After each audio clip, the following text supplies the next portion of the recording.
In 2015, the world's leaders took two decisions: Sustainable Development Goals and the Paris Climate Agreement.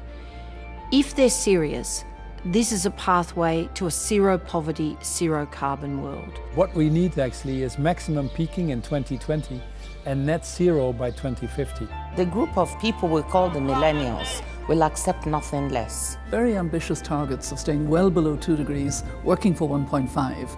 How are we going to implement that? It's about an industrial transformation on a scale that we've never seen before. There has to be a green energy revolution. You need the public and private sector to come together.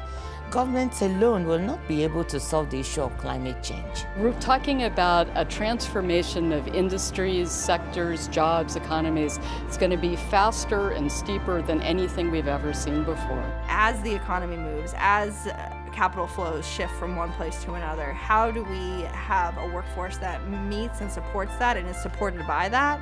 How do we care for the community of workers? We need a just transition. If we really want to make this so that at the end of this transition we are better off in all ways than we are today, we have to have justice for workers.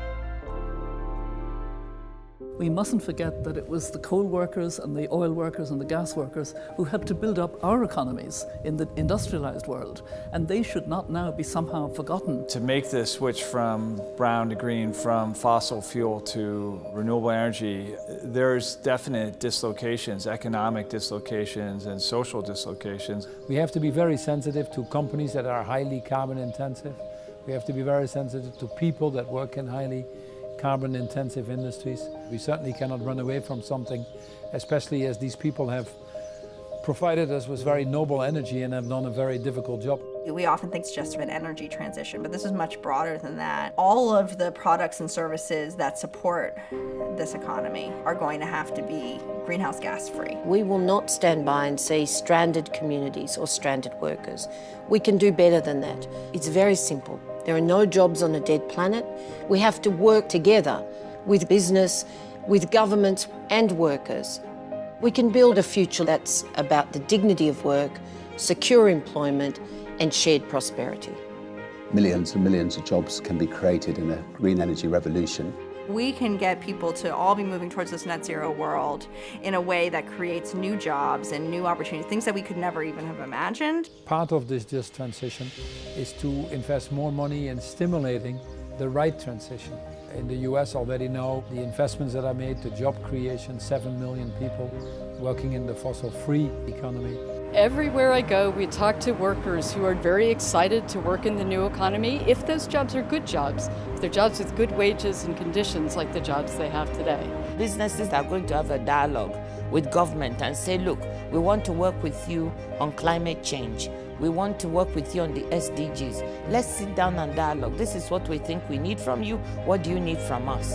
And you have to speak to all of those stakeholders. You have to speak to your staff, obviously. You have to persuade your board. You have to persuade the shareholders. Getting the right stakeholders in the room to have that social dialogue early and giving the people the time to work out what the future looks like. And we should then help to train younger people so they don't have to go into the mine business. Since we were investing in green powers, we made an effort to offer employment to everyone we possibly could working in coal-fired power plants that might be shutting down. This is not about a one-for-one trade, but about rethinking what valuable use our workforce could be put towards in this new economy. And those jobs might look really different. We can redevelop and redeploy the skills of the workforce, and we can recognise that workers know a lot about their industry. We need to be very robust in providing pensions for people who worked in coal mines for 30 or 35 years. They shouldn't be asked to now retrain in some unreal way. They should be pensioned. We should honour the contribution they made. It's not like a hat that you can just pull over the head of workers. There's a way to build this transition by engaging people, getting their views, getting them to put their shoulders into the process. You can only create those programs through active dialogue between employers, communities, and employees to understand what are the skills, what are the gaps, who will fill them, and how do we make sure that they're getting the resources they need. Not just will we fix the planetary issues, but we will actually make our businesses much more efficient in the long term.